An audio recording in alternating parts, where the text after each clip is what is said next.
India does not have a 13-ton helicopter yet, but it just signed the final contract for the engine that's going to power it.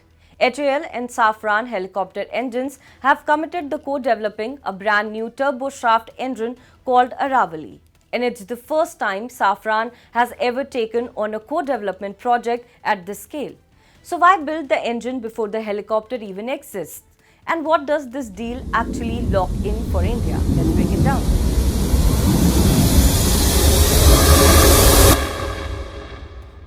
The contract was signed through Safhal helicopter engines, the joint venture between HAL and Safran, and it covers the full life cycle of a new engine from design and development to manufacture, supply and long-term support.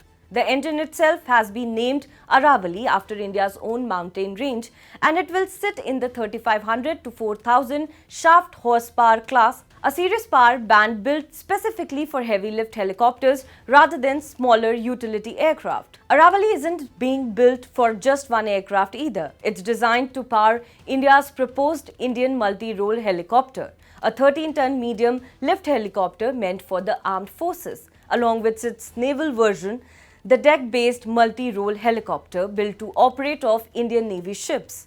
HAL CMD called the deal a significant step towards self-reliance in aero-engine technology, and it's easy to see why. An engine this powerful, built entirely through an Indian-French partnership rather than imported outright, is exactly the kind of capability India has struggled to build on its own until now.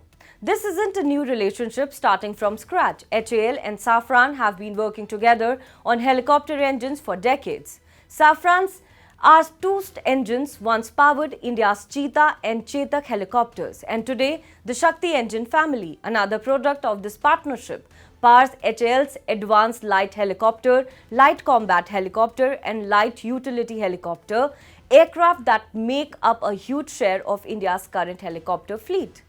What makes Aravalli different is the scale of ambition behind it. Safran's own chief executive said this is the first time the company has taken on a co-development project in this engine class, calling it a new chapter in the strategic relationship between France and India. That's a meaningful shift from India buying or licensing an existing French engine to genuinely co-developing a brand new one from the ground up together.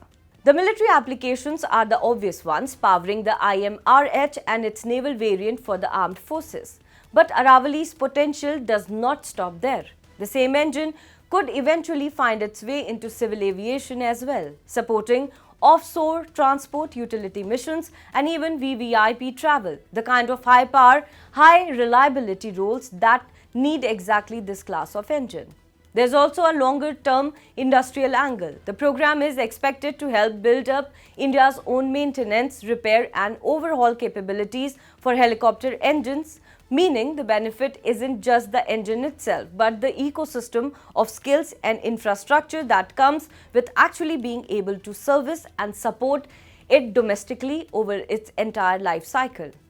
Step back, and this deal is really about what the IMRH program is trying to solve in the first place. HAL has been working to develop a genuine medium lift helicopter for the Indian Armed Forces, one that can eventually replace aging platforms and cut down India's dependence on imported helicopters and their engines. An engine is one of the hardest parts of that puzzle to build indigenously, which is exactly why locking in Aravalli now, years before IMRH itself is finished, matters so much. It's a reminder that big defense programs rarely start with the finished platform. They start with contracts like this one, quiet agreements between engineers in Bengaluru and Paris that eventually decide whether the helicopter it powers can actually fly on India's own terms.